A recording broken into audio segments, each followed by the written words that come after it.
Grabe, ang ganda. Grabe, tignan nyo. Uy, ang ganda ng freebie na bag. Promise, mas mainam pa yung laptop na to kaysa sa PC ko ngayon. So this is the ROG Strix G16 gaming laptop. Powered by the Intel Core Ultra 9 processor 275HX na may NPU cores and NPU boost for AI tasks and up to RTX 5080 laptop GPU. Pero nandito sa atin ngayon is naka RTX 5070 Ti, which is very powerful pa rin syempre. Mapa AAA games man yan or kahit anong work kayang-kaya nitong i-dominate. Meron tayo 16 inches, 2.5K reso, 240Hz, 3 millisecond response time ROG Nebula display na sobrang vivid and accurate ng kulay. Grabe. At ito pa yung isang nagustuhan ko dito. Hindi mo na kailangan gumamit ng tools para ma-upgrade tong laptop na to. At yung vapor chamber niya end-to-end. Naka-sandwich dun yung heatsink. At instead of thermal paste, liquid metal cooling na yung ginamit nila dito. Hindi ko nga ramdam yung init sa keys habang naglalaro ako eh. Meron tayong 90 watt-hour battery. Ito yung mga ports niya. At meron siyang 100 watts mini charger kung gusto mo siyang dalhin sa mga travel mo. Grabe ang angas ng full surround RGB.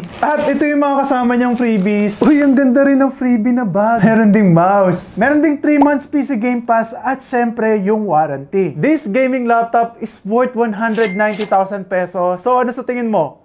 Worth it ba? Comment mo naman sa gilid. Peace.